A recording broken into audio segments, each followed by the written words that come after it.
究竟咧白切雞係食嫩雞定係食老雞咧？我印象中咧湛江都係食老雞啊。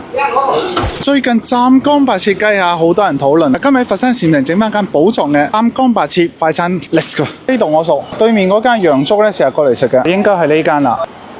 白切雞拼白切鵝，快餐係有切雞，斬料，我一個人食，你按住嚟搞得啦。係咪有牛腩湯啊？嗰個可以俾你食啊，唔使錢㗎。哦，牛腩湯唔使錢㗎。湯唔使錢，牛腩就要錢。加少少牛腩咯。我哋食唔晒喎。另外斬隻髀俾我啊，整啲雞雜，整啲鵝雜咯。雞雜就冇啦。出面呢啲燒鵝嚟㗎？係啊。咩都有喎。再拼啲燒肉，湛江出名燒肉啊嘛，係啊。嗱，稍微全部拼咗少少，燒肉拼咗啲鵝雜，跟住整咗個牛腩湯。湛江白切雞拼咗啲白切鵝，佢呢間店專做老鵝嘅。白切雞佢個留咗個髀，佢居然俾咗個雞翼俾我。好耐冇去湛江啦，我記得上次喺湛江度食嗰個白切雞啊，哇，真係好食。整埋白切鵝先啦，白切鵝佢呢度都係配豉油蒜頭喎，唔係沙薑喎。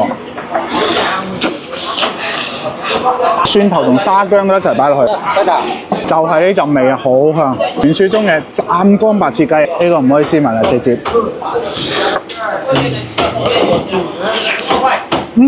就係呢個口感。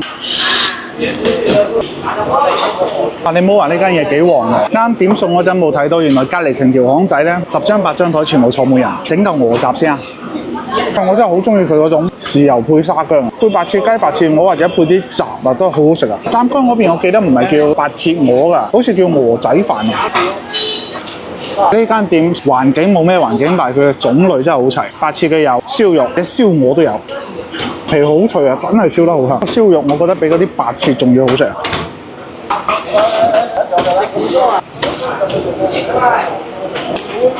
整多個白切雞啊！究竟咧白切雞係食嫩雞定係食老雞咧？評論區可以討論下。我印象中咧湛江都係食老雞嘅，雞味足啲，同埋更加好嚼啲。真係沙薑豉油配飯好正，仲有配咗啲鵝腸頭，太好送飯。仲整咗個牛雜湯，湯佢係免費嘅，牛雜先係收錢嘅啫。牛雜部位俾得幾靚下，呢個牛肚呢啲應該係牛腩，真係誇張啊！排晒隊喺嗰度點快餐。呢個湯幾唔錯㗎，酸菜牛雜湯，仲俾咗少少白蘿蔔，專門配咗啲汁點牛雜嘅。湛江其實我覺得除咗白切雞啊，其實嗰啲牛雜都好好食啊，軟硬程度炆得啱啱好。